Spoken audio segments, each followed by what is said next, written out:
శ్రీమాత్రే నమః అండి అందరికీ. ఈరోజు ఇప్పుడు మనం సంకష్టహర చతుర్థి వ్రత కథను తెలుసుకుందాం.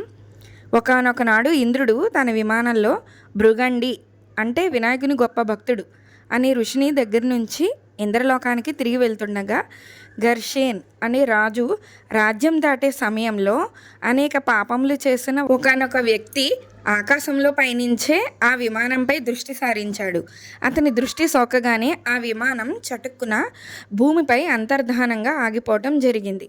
ఆ ఇంద్ర విమానం అద్భుతమైన వెలుగుకి ఆశ్చర్యచకితుడైన ఆ దేశపు రాజు సురసేనుడు గబగబా బయటకొచ్చి ఆ అద్భుతాన్ని ఆశ్చర్యం చెందుతుండగా తిలకించసాగాడు.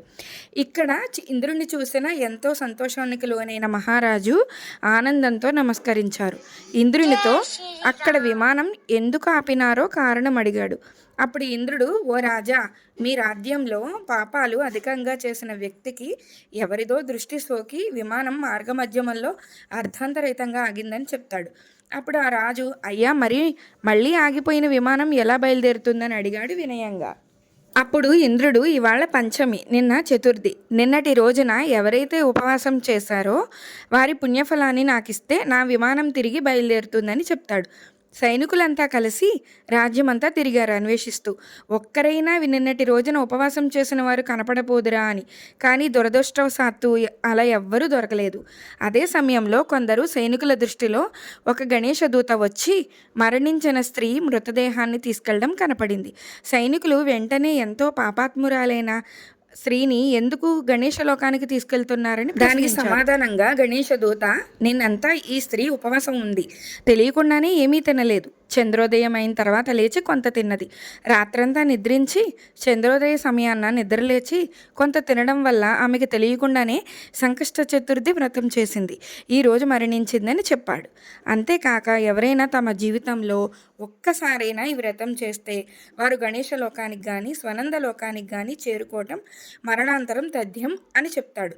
గణేషుని దూతని అప్పుడు సైనికులు ఎంతో బ్రతిమాలారు. ఆ స్త్రీ మృతదేహాన్ని తమకిమ్మని, అలా చేస్తే విమానం తిరిగి బయలుదేరుతుందని ఎంతో చెప్పారు. ఆమె పుణ్యఫలాన్ని వారికి ఇవ్వడానికి గణేషుని దూత అంగీకరించనే లేదు. ఆమె దేహం మీయించి వీచిన గాలి ఆ విమానం ఆగిపోయిన చోటకి చేరి విస్ఫోటనం కలిగించింది. మృతదేహం పుణ్యఫలం పొందినది కావడం వల్ల ఆ దేహాన్ని తాకిన గాలి సైతం పుణ్యం పొందింది. దానివలన ఇంద్రుని విమానం బయలుదేరిందని చెప్పచ్చు. ఈ కథ సంకష్టహర చతుర్థి చవితికి ప్రాముఖ్యత, ఆధ్యాత్మిక విలువలతో పాటు సంకష్ట చవితి ఉపవాసం మొదలైన విషయాలు తెలుపుతున్నది.